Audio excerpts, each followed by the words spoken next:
COVID-19 menular, betul? Kita semua udah tahu itu. Parahnya karena masa inkubasinya bisa sampai 14 hari, orang bisa positif corona tanpa demam dan batuk. Gak kelihatan. Kalaupun dia nanti batuk dan demam, bisa jadi itu bukan corona, bisa jadi flu biasa. Jadi bingung kan? Nah, saat ini cara yang paling akurat yang kita punya adalah dengan testing. Pemerintah ini sedang mempersiapkan testing massal di hari-hari ke depan. Pesan utama video ini adalah jangan panik ketika nanti setelah testing massal, angka positif corona kita naik tajam. Kenapa? Ibaratnya selama ini lampu yang nyala itu cuma lampu kecil aja, sehingga kasus yang kelihatan ya sedikit. Tapi begitu lampu-lampu lain dinyalain, baru semuanya kelihatan. Jadi kalau nanti dalam sehari angkanya naik tinggi, artinya bukan dalam sehari tiba-tiba terinfeksi menyebar. Oh my god, penyebarannya cepat sekali, dalam sehari naik sekian.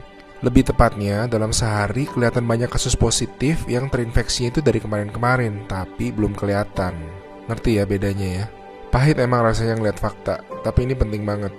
Makin kelihatan, makin mereka bisa diisolasi sehingga nggak nularin ke orang-orang yang lebih banyak lagi. Korea Selatan tuh ngelawan COVID dengan cara ini. Mereka ngetes 300.000 orang dalam 7 minggu, sehingga mereka nemuin 8.000 orang yang langsung diisolasi, sehingga tidak menginfeksi khalayak yang lebih luas lagi. Kurva mereka langsung gepeng. Alasan lain untuk tidak serta-merta panik, COVID-19 itu penyakit dengan berbagai tingkatan menurut WHO. Secara statistik, sebagian besar kasus-kasus yang akan positif nanti akan masuk ke dalam kategori sedang.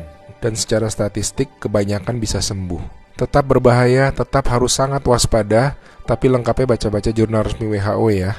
Di hari-hari ke depan kita akan lihat banyak orang positif corona, teman-teman kita, saudara-saudara kita. Tapi ingat, jangan jadi stigma. Corona itu bukan aib, dia bukan dosa, dia bukan kesalahan orang itu sendiri. Jadi kita tetap harus waspada, harus menjaga diri kita tidak terinfeksi. Kita malahan harus bantu mereka untuk jadi sembuh. Jadi akhirnya masif testing itu perlu, supaya yang sakit dan tercecer di sana-sini bisa diisolasi sehingga tidak menimbulkan lebih banyak orang yang terinfeksi.